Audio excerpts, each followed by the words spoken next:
All right, sold video for 18 The Cutting in Mosman Park. And whilst this property block of land is nothing to look at, I think what I really wanted to just talk about with The Cutting is that, well, this was the last block for sale on this particular street, and it's very evident by some of the drone photography that land in Minim Cove is fast becoming, if not already, extinct. So you don't have much opportunity to buy in this precinct anymore. And campaign wrapped up in just under 4 weeks. It was a story of a little bit more of patience here.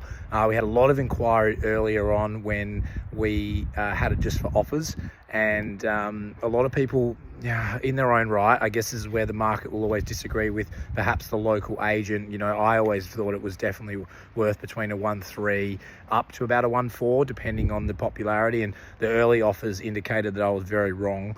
About 1.1 to 1.2 was sort of where most of the offers were coming in. But to full credit to Adam, who was the owner of this block, he listened to everything that I said, and sometimes I just said, mate, we just need to show some patience here. The right person is out there.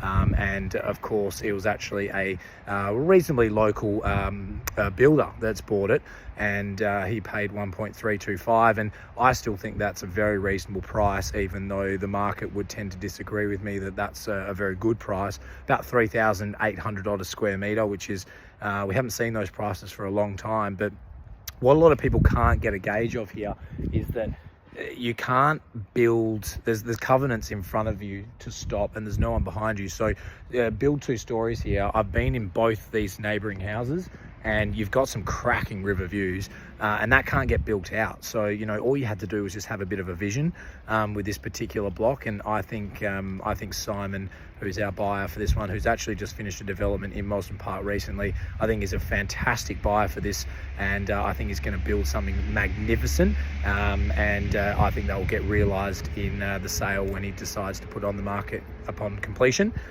because some magnificently well-built homes have been selling anywhere between $3 to $4 million, even on 350 square meter blocks of land. So a great story here, and definitely in need of more homes in Minim Cove, because the demand is quite high, and it's actually, funny enough, mainly for pre-established homes, because there is a lot of fear around the building at the moment in terms of the cost, the blowing out of time, and everything like that. So that's the sold wrap up for 18 The Cutting.